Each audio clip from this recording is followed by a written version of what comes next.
Hey everybody, here we go. Episode 319. I'm going to start it off with a trivia question for you. Who is the only player in Major League history with enough bats to qualify for the all-time batting list who had a career average of 319? Only one. Career batting average of 319 with enough official at-bats to qualify for the list. Think about it. Think about it. Okay, time's up. It's Ken Williams. Ken Williams played about 15 seasons, had about 1,500 career hits, career average of 319. 2 of those years at the end of his career were with the Red Sox, where he had some pretty decent averages for them. So that's the answer to the question. Card says, why not in the Hall of Fame? Well, maybe because he only had 1,500 hits. I don't know. Can read up on him. He did have some big averages. Even his last season, like I said, he hit 345. He had some dynamite seasons for the St. Louis Browns. Led the league in home runs, led the league in RBIs in 1922. Ken Williams. Okay, another trivia question for you. What's the biggest Topps football set, biggest as in most cards, that Topps ever made? 1992. So I was buying complete sets at this point. I picked up this complete factory set of Topps 1992. I saw that Topps Gold on there, which really was curious to me to figure out what in the world that would be. First year of that. And I bought it, sorted it out, put it in pages, put it in a binder, put it on the shelf and forgot about it. It wasn't until 10 years later, at least, maybe 15, that I realized they put out a Series 3. And this set actually has 759 cards in it. And I had to go try to find Series 3. I'd always wondered, why wasn't Dan Marino in the set? Why wasn't Lawrence Taylor in the set? Why wasn't Troy Aikman in the set? Because there was this late Series 3 that was put out. And every time you look at a factory set box, it says Series 1 and 2, and you just assume that's how many there were. Not in this case. So anyway, let's take a look at this monster set of 759 cards, the biggest Topps ever made for football. Let me resituate the camera, and we will take a look. All right, we're back. Let's take a look at this 1992 Topps football set, sorted by team, alphabetically by city. So first up, AFC, the Buffalo Bills. Here's Don Beebe. I went to college at a school that played Chadron State in football every year, and I remember going to Chadron for a football game a couple years. I'm a few years younger than Don there, but remember seeing plaques and pictures of him on the walls around there, being such a good alumni from Chadron State. Here we got Jim Kelly. This is those Bills teams that were in the middle of a 4-year run of going to the Super Bowl. You forget that Hall of Famer James Lofton, wide receiver, was on the Bills. Scott Norwood. Andre Reed, Steve Tasker, a lot of good players here. Thurman Thomas. Moving on to the Bengals. Bengals had Boomer Esiason at that time. David Klingler coming out. I think that's his rookie. There aren't a lot of big rookie cards in this set. This is a junk wax era set, so not a lot of value. But I do like this design. I think it was a nice departure. It was when Topps started getting into the white bordered cards. And although these are still more of a cardboard look to them or feel to them, the following year they would get into the cards that were more plastic feeling. Here's the Denver Broncos. They were awfully good at this period of time as well. Here's John Elway's card.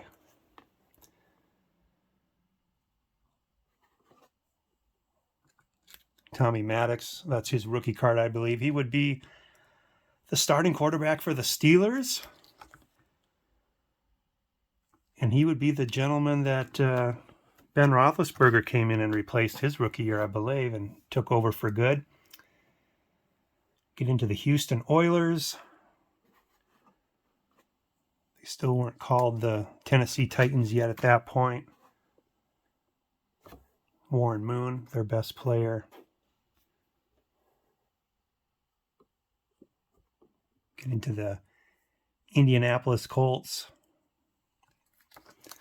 1992, we're 6 years before Peyton Manning. So at quarterback, we've got Jeff George there.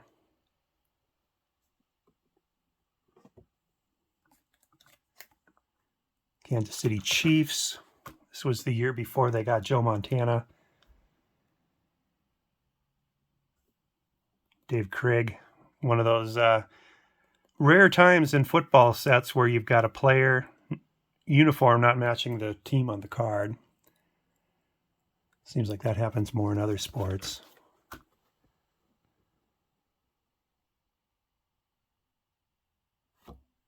Derek Thomas, great linebacker. Marcus Allen, before he went to the Chiefs, he was still on the Oakland Raiders. Or was it the Los Angeles Raiders? Let's take a peek here. It was the Los Angeles Raiders. Sorry about that, because they come before the Miami Dolphins. Here's Eric Dickerson, who was my favorite player for several years when he was on the Rams and then his first couple years with the Colts. And so it's weird to see him in a Raiders uniform. And he's one of those cards that wasn't in Series 1 or 2, so I just thought there wasn't a Dickerson card that year. Howie Long, Ronnie Lott, great players. Jay Schroeder, quarterback. He had good years with the Redskins. And then come the Miami Dolphins. I always liked the Dolphins in the Marino years especially. Here's Marino's card. Like I said, he wasn't in Series 1 or 2, so I just assumed they didn't make cards of a lot of the players that year. Getting into the New England Patriots. This is even pre-Drew Bledsoe. So let's see who their quarterback was. Was it Steve Grogan still?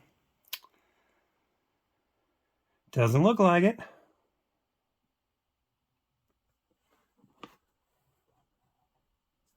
Hugh Millen? Was he their quarterback that year? There had to be a better one than that. Guess not. New York Jets. Ken O'Brien from that famous class of 1983 draft class. And then we get into the good guys, the Pittsburgh Steelers. Their quarterback that year was Bubby Brister. Dermontti Dawson, great center. And this was, 92 was the year the Steelers started coming around. They started getting Kirkland, Carnell Lake, Barry Foster, Greg Lloyd, Joel Steed. They were putting together the pieces for that nice run they had from 92 through late 90s. Neil O'Donnell. I think they were 11-5. Rod Woodson, one of the best defensive backs ever. Eric Bieniemy, I always liked him because he went to Colorado.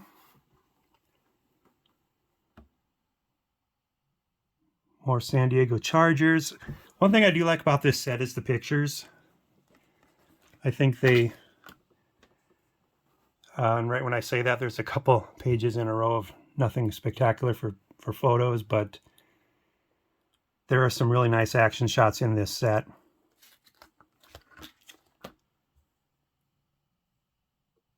Kelly Stauffer went to college up the road in Minneapolis, the U of M.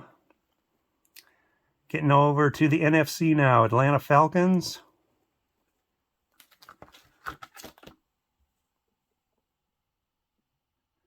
because the set was so big at 759 cards, there's a lot of players that get cards this year.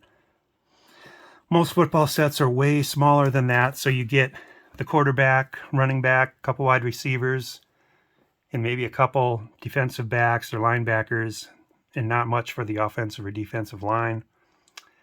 Very few kickers get cards nowadays. So it's kind of nice to have a set where everybody was being represented. Here's Jim Harbaugh on the Bears. Richard Dent down here. I always liked Richard Dent. The Bears were a few years past their glory years here. Refrigerator Perry, Mike Singletary, great linebacker. But yeah, a lot of those pieces from the mid-'80s are still there. Peter Tom Willis, forgot that he was on the Bears. He was probably their hope at one time. Here's Troy Aikman. So this would have been one of those championship years for the Cowboys.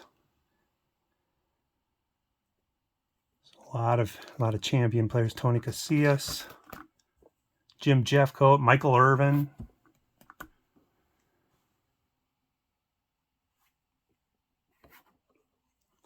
Emmitt Smith. Just a lot of good players. A lot of Cowboys. I mean, pages of Cowboys. Getting on to the Detroit Lions. I've already told you my Lions joke in the last football set video, so I won't tell you that one again. How they learned to count in Detroit. Barry Sanders. Just going to scoot over a little bit. Barry Sanders. One of the best of all time. Great running back. Retired early. For several years after he retired, there were all these rumors about him coming back because he had retired so young, I guess. There's Ty Detmer of Brigham Young University fame, and then the man, Brett Favre. Love that card. Get some good action shots in through here. Green Bay Packers. Sterling Sharp. I know he gets a lot of Hall of Fame mentions. Hasn't gotten in there yet. There's Flipper Anderson. Kevin Green, he would come to the Steelers a few years after this. Jim Everett, he had a nice career at quarterback. Jackie Slater. If you're a youngster and don't remember him, he played forever. I want to say he played for 20 seasons, which is really saying something for being a lineman. And the local favorites here, the Minnesota Vikings. They had Rich Gannon at quarterback. Roger Craig had just gone from the Raiders to the Vikings. AC, Anthony Carter, Chris Carter. Good wide receiving core there. Kirk Loudermilk, he was a good offensive lineman. Mike Merriweather had come over from the Steelers. Good linebacker. And then this one I really like. Herschel Walker. Herschel Walker on the Vikings, I think, is so cool. He was, part of that big trade with the Cowboys that landed the Cowboys a bunch of pieces for their 3 Super Bowls in the 90s. Directly or indirectly. New Orleans Saints. New York Giants, they were also in the Super Bowl several times right around this time frame. They usually won it.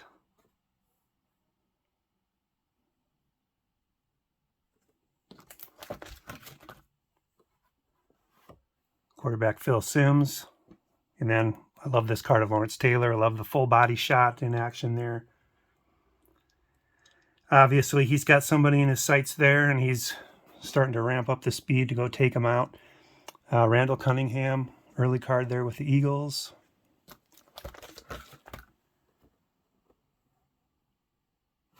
Mike Golick.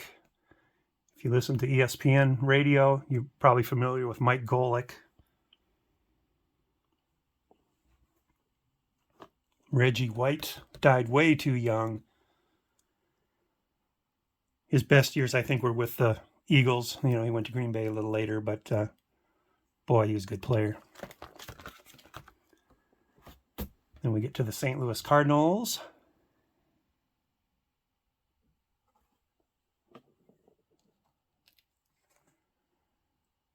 Not a lot of big names. Aeneas Williams might be a Hall of Famer. 49ers, they were good. You know, this is kind of the tail end of that big streak of 10-win seasons that they had. And I believe it's the last year with Mr. Joe Montana here as their quarterback. I believe in 93, he went to the Chiefs.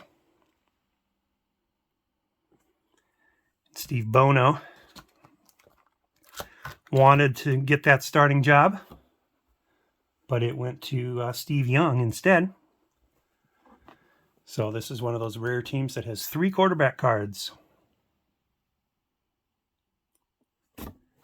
Love this action shot here, Jerry Rice. Tampa Bay Buccaneers. They have anything going on good that year? Steve DeBerg, oldest player ever to start a game. I think Tom Brady has or will break that record this year. I think he was 45 when he started his last game. Vinny Testaverde, he also played into his 40s. And then we get to Washington. Perennial stud team during this era as well. Excuse me. Darrell Green, fastest man in the NFL. I think I heard, I've been kind of following Deion Sanders lately because of his football coaching success he's having right now. I believe he finished second to Darrell Green a couple times, or at least once in that contest. Mark Schlereth used to be on the radio. Here's Art Monk at the end of his career, long, successful career, wide receiver. And then here's the draft pick cards from 1992. Shows the players in their college uniforms. 1992 wasn't the strongest draft, as you can see. Then we get into the checklists, and then we get into those Topps gold cards that were included in this. And as you can see, I've got 1, 2, 3, 4, 5, 6, 7, 8 left out of the 20. I've got them listed for trade, and people do like to trade for these. So that's why I've only got this many left. So anyway, hope you like that. That's the 1992 Topps football set. All 759 cards. Have a great rest of your week and a great weekend ahead, everybody. Thanks for sticking around and watching to the end. I truly appreciate it. Talk to you later. Bye.